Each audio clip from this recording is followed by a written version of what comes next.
Trying IKEA New Zealand food for the first time. I've been avoiding this place since it opened 2 weeks ago because I hate waiting in lines. This is only the second weekend that it's been open and I swear the hype has died down a lot. We only had to wait like half an hour in line.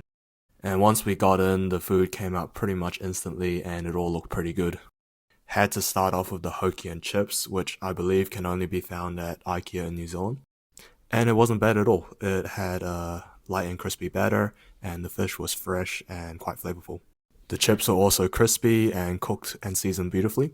But for $16 and compared to a lot of other fish and chip places in New Zealand, I don't think it's good enough. Next up I had the famous IKEA Swedish meatballs. The meatballs themselves were pretty good, a little mush as you'd expect, but they were seasoned quite nicely. The gravy, however, was very liquidy and flavorless, so it detracted a lot from the dish. I did really like the mashed potatoes though. They weren't too greasy like a lot of mashed potatoes are. And then this is the New Zealand lamb pie, which is also another New Zealand special.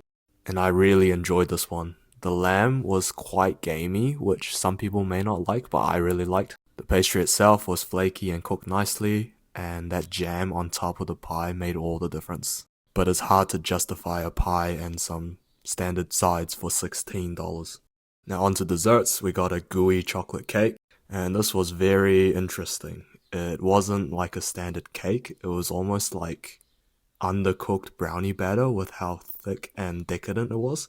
It was also too sweet for my liking. I didn't really enjoy this one. And then this is the salted caramel cheesecake, and this was actually delicious. It was a nice mix of tangy and sweet, and the base still had that crunch.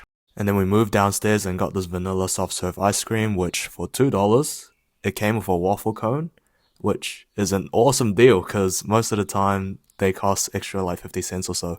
More worth it than Macca's because of the waffle cone.